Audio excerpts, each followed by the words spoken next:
Cinema e audiovisual. E esse barulhinho dessa maquininha de filmagem analógica realmente é incrível, incrível. Mas vamos falar do nosso primeiro filme, que é esse romeno muito interessante, Continental 25.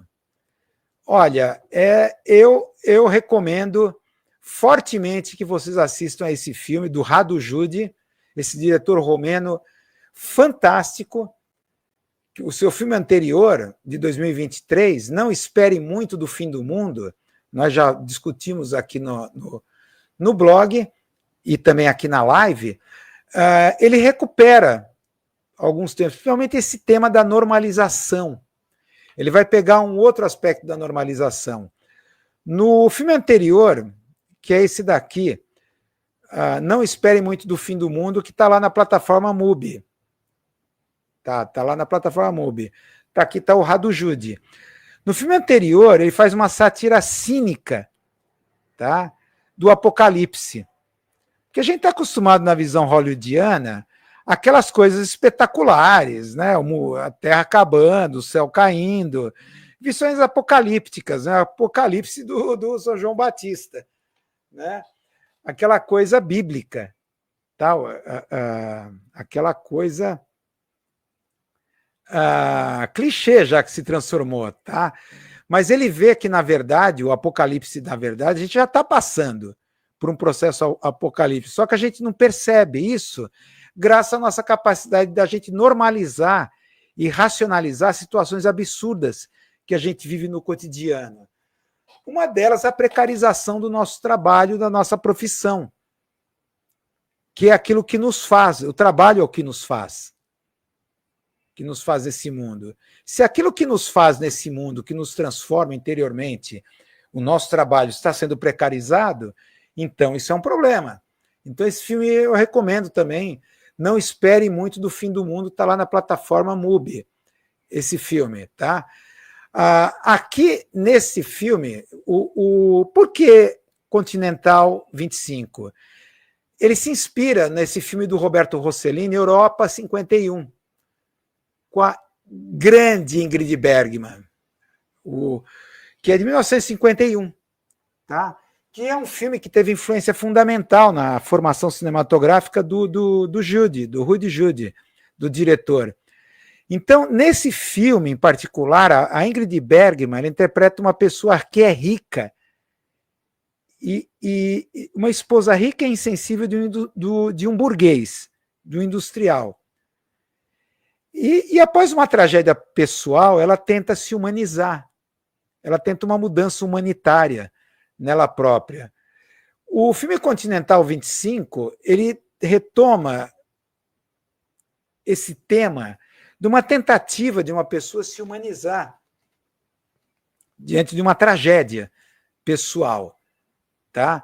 Mas é claro, de uma maneira não igual, semelhante ao filme Europa 51, tá? Esse filme é centralizado numa oficial de justiça de meia-idade. O nome dela é Orsólia. Vamos aqui mostrar os fotogramas. Está aqui, Orsólia, o nome dela. Ela é a protagonista. Ela é uma oficial de justiça que ela tem uma ordem de despejo, uma ação de despejo, movida pela prefeitura, né, pelo Estado, né, contra um sem-teto. O filme abre com esse sem-teto, passando por uma espécie de um parque temático de baixíssimo orçamento que tenta emular o Jurassic Park, como vocês estão vendo aqui. O início do filme é bizarro, né? Você vê esse sem-teto e esses dinossauros em animatronic rugindo, se mexendo, de uma forma bem assim, grosseira, né? Então, bem mostrando uma cidade da Transilvânia. Qual o nome da cidade? Já é o Cluj. Cluj, uma cidade da Transilvânia. Primeiro, o mundo pós-socialista que foi assim violentamente globalizado. Então, justamente o filme abre nesse parque temático de baixo orçamento que está caminhando esse sem-teto, tá? Para mostrar essa contradição. O coitado, quem é esse sem-teto? Esse sem-teto já foi um atleta olímpico, famoso nos tempos do comunismo na Romênia, e é claro que com as mudanças, com a queda do regime comunista e o fim do Estado, e o fim aquela coisa do fim das verbas, né, voltadas para o esporte e tal, ele de um atleta herói, né, olímpico tal, ele se transforma num sem-teto, ele vive na miséria, ele caiu na miséria. O Estado o abandonou, então ele vaga pelas ruas de Cluj, na Transilvânia, tá?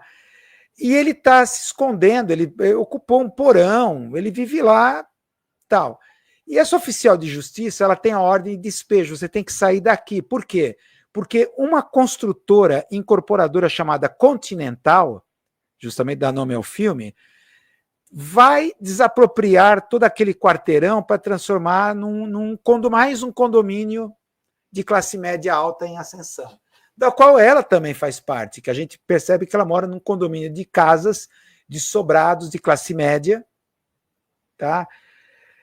Então, da qual ela também pertence. Então, o filme mostra como assim a história arquitetônica dessa cidade, riquíssima arquitetonicamente, em história, em memórias, está desaparecendo pela gentrificação. Um processo acelerado, violento, de gentrificação urbana. Tá? E como a arquitetura e a memória está desaparecendo, justamente porque incorporadoras e construtoras como essa Continental está colocando tudo abaixo para construir esses prédios, conjuntos habitacionais, condomínio fechado para classe média em ascensão. Tá? Então ela chega com o mandado, ó, você vai ter que ser com policiais acompanhando ela. Ele sabe assim, meio assim tal. Então você me dá um tempo, me dá uma hora para organizar, pegar aqui minhas coisas e ir embora. Tá, eu dou esse tempo. Então ela sai do porão onde ele está, com esses policiais, e vão lá para a praça, sempre cercada de outdoors, com os novos lançamentos dessa construtora. É bem aquela coisa da globalização já que está destruindo a história e a arquitetura de Cluj nessa cidade da região da Transilvânia. Tá? Sem Drácula, não tem Drácula na história, não tem. O Drácula é o capitalismo. Aí passa uma hora, aí eles vão lá no porão e veem que ele se matou. Ele pegou uma gravata que ele tinha, amarrou num aquecedor, e ele, com o seu próprio peso, deu cabo da sua própria vida, ele se matou. Isso é um evento que vai marcar a sua vida. Tá? Ela vai se remoer de culpa. Tá? Justamente no momento de uma execução burocrática, em que ela, olha, ainda tentou se explicar para o cara, olha, a gente adiou o máximo essa execução, esse despejo, a gente deixou passar o período da pandemia, a gente não faz tipos de ações no inverno, só faz no verão. Então a gente deu todo o tempo possível para você fazer alguma coisa, mas você não saiu daqui, então eu fiz de tudo. E ela tenta racionalizar, tenta dar uma explicação para si mesma. Não, mas eu tentei. Então ela está se remoendo de culpa. Ela cai cada vez mais numa culpa, numa espiral de culpa, cada vez mais violenta. Ela volta para casa arrasada, destruída. Ela é casada, tem 2 filhos, e a família combinou, naquele verão, irem passar o verão na Grécia, férias de verão na Grécia. Típico de classe média. Ela está arrasada, destruída, ela não vai ter cabeça.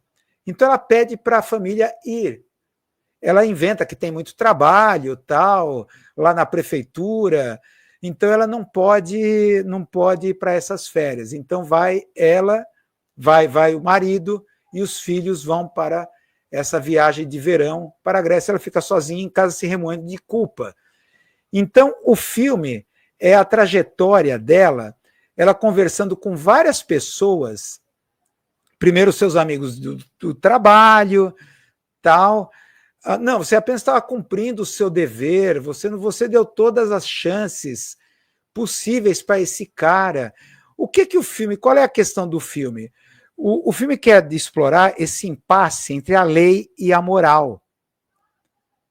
A gente sabe essa diferença entre lei e moral, né? Que a lei define os procedimentos, prazos e legitimidade institucional. Já a moralidade, ela se pauta pela percepção do efeito humano que a gente percebe no cumprimento dessas normas. Então a gente avalia emocionalmente, tá, o sacrifício ou as consequências de você aplicar determinados procedimentos legais. Tá? Então o filme mostra esse impasse que ela vive.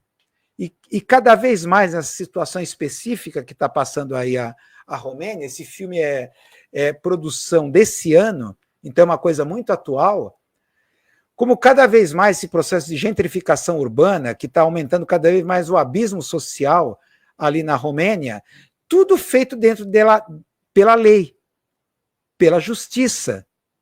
Nada é ilegal. Pessoas estão ficando sem teto, estão ficando pobres, miseráveis, jogadas na rua, mas tudo legal, mas não é moral. Então, é essa contradição entre lei e moral que não vai sair da cabeça dela, não sai da cabeça dela. Então ela vai vagar pela cidade, conversando com vários personagens, tentando se libertar da culpa. O último segmento é conversando com um padre ortodoxo, em que ela tenta alguma explicação, seja metafísica, filosófica. Então é um filme bem interessante, né? Um filme bem interessante. E reforçando esse quadro, né, de precarização generalizada, um dos personagens com que ela vai conversar, ela encontra um ex-aluno dela, chamado Fred. O filme não mostra como ela foi professora de faculdade de Direito. O filme não detalha como ela acabou se transformando em oficial de justiça. Ela encontra esse aluno, ex-aluno dela, tá? Que é um entregador por aplicativo de bike. O cara anda de bike entregando. Então eles acabam se encontrando fortuitamente. Ela vai pegar o carro dela, está estacionado, encontra o rapaz passando de bicicleta e o rapaz é bem articulado, né? Aí você vê o trabalho de precarização. Ele tentou, se formou em direito, mas não conseguiu, se transformou um entregador de aplicativo, tá? E ele é um especialista em exemplos zen budista. Então, com ele, serão as discussões dos paradoxos zen budistas, tá? Envolvido aí, inclusive, nessas contradições entre lei e moral. É muito interessante. E é tudo discutido de uma forma em humor negro, da maneira como talvez eu esteja explicando, parece que é um filme muito pesado, muito conversado, muito articulado, mas vai mais pelo humor negro, né? Pelas situações assim bizarras, né? Mas é interessante que o filme denuncia exatamente a hipocrisia do discurso de empatia, tão salientado e repetido nos meios de comunicação, etc., como a solução ética para o mundo, em que a empatia ela fica totalmente impotente nesse dilema entre lei e moral. Como o filme mostra muito bem isso, vira uma espécie de performatividade moral. É muito interessante no filme que ela tenta se libertar dessa culpa, fazendo, através do celular dela, contribuições online de donativos para instituições de caridade. Tá? De certa forma, ela busca uma espécie de dopamina moral. Ela se sente muito bem. Ela está nessa crise e tal. Então, ela com a amiga dela, que vocês estão vendo ali o fotograma, tá? Ela pega o celular dela, faz doações para ONGs, instituições de caridades romenas, como uma espécie de dopamina moral. Quer dizer, alivia, dá uma alegria momentânea, mas depois volta o sentimento de culpa. Tá? Então, essa questão da empatia, é uma coisa que até ela fala, não, mas você se preocupou com o cara, você fez de tudo, você demorou para despejá-lo. Ou seja, ela agiu com empatia. O tempo inteiro ela estava empática, preocupada com ele. E ficou por isso arrasada com o suicídio dele. Então, esse filme é muito interessante, porque eu acho que o principal é a hipocrisia do discurso da empatia.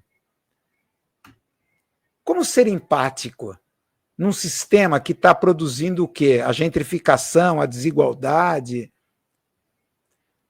em que tudo ocorre de forma legal, dentro do direito, dentro da justiça, dentro das leis. E a moral é esquecida. E a moral vira performatividade moral e dopamina moral com as contribuições, tá? Caridades, vamos dizer, Médicos Sem Fronteira e coisas desse gênero. Então, eu recomendo fortemente esse filme. Fortemente esse filme, tá? E esse também, que entra numa temática muito parecida. O mal não existe. Esse está na plataforma MUBI, tá?